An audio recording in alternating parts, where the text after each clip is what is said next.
Hello, everybody, from the foot of Mount Huron, where I'm doing the Tour de Huron today. We are going to use today to talk about Ireland.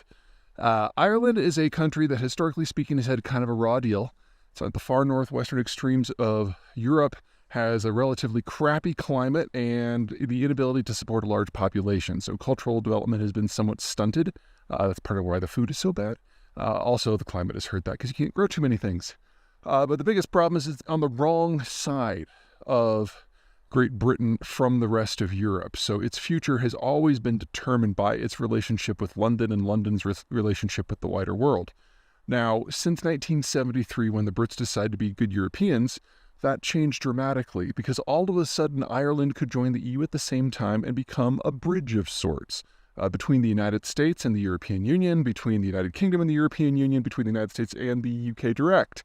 And being the broker and benefiting from access to the greater European market, as well as development funds, Ireland was able to go through the most rapid economic transformation of any country in the European space. And in a very short period of time, roughly 40, 45 years, it went from the poorest country in Western Europe to the richest in per capita terms, unless you include like the divorce capital of the world, Luxembourg, among the real countries.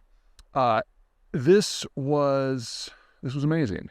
And Ireland became a biotech, a financial, and an infotech center.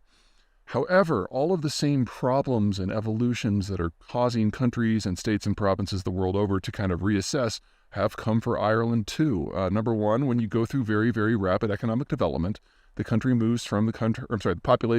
moves from the countryside to the cities very, very rapidly. It's the China story, it's the Taiwan story, it's the Korea story, it's the Ireland story. And so Ireland basically had this period of 40 years where everyone was becoming a yuppie and no one was having kids. And all of the money that would normally be spent on child rearing was instead spent on education and infrastructure development. It's a great story, but you can only do it once. And because the birth rate has been so low for so long, Ireland is in danger of flaming out over the next 30 years. Not as fast as, say, the Chinese or the Koreans will, but in the same kind of scope of problem. Second, Ireland is a bridge, and when the UK left the EU, that was a big flashing red siren.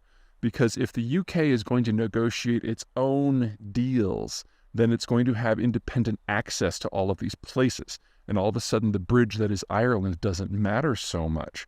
Now, the Brits have been uniquely incompetent and wallowing in narcissistic irrelevance ever since the Brexit vote.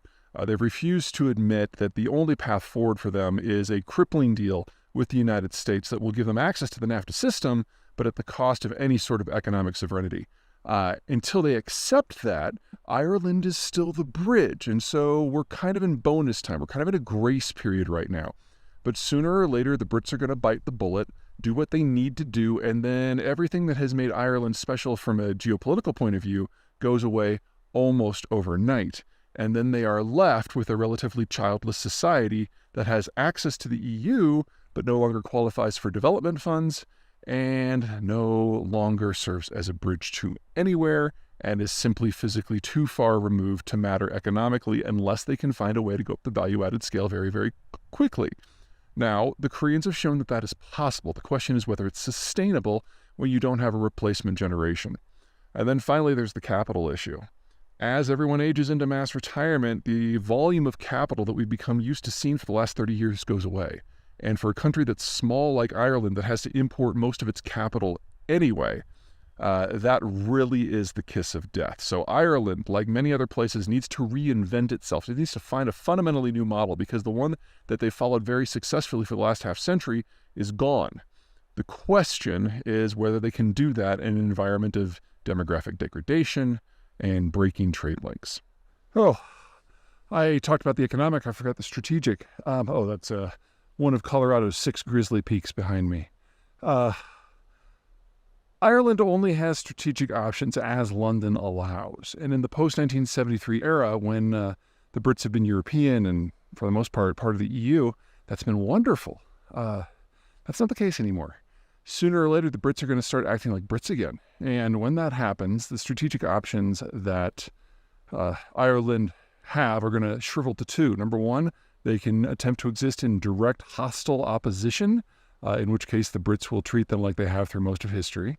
Or number two, they can seek some sort of partnership or de facto suzerainty relationship where London calls most of the big strategic moves. We're not there yet, and even if the Brits decided that they had a master plan today, it's not like it's going to happen soon. But Britain does have the world's third most powerful navy. What you're looking for us to get to a point where this might actually be an issue is the Brits able to operate their navy independently of the United States. Because of budget cuts and austerity and economic crises, military spending in Britain has been redirected towards land operations as part of the War on Terror, and yet they never gave up on the two supercarriers that they're now operating, the Queen Elizabeth class. But they lack enough supporting naval vessels to provide independent carrier groups. So the Americans are providing that, which means that the Americans have not a veto capability over the British Navy, but the ability to direct it completely. And as long as that is the case, the Americans think fondly enough of the Irish that London won't be able to act like it normally does towards Dublin. This is not for forever. Eventually, the Brits are going to come back into their own, and this will be the strategic question for the Irish. Not today, not tomorrow, but relatively soon, strategically speaking. Now, the Americans aren't going to just do nothing. I would argue that the Irish lobby in Washington is actually more powerful, especially in Congress, than, say, the Israeli lobby.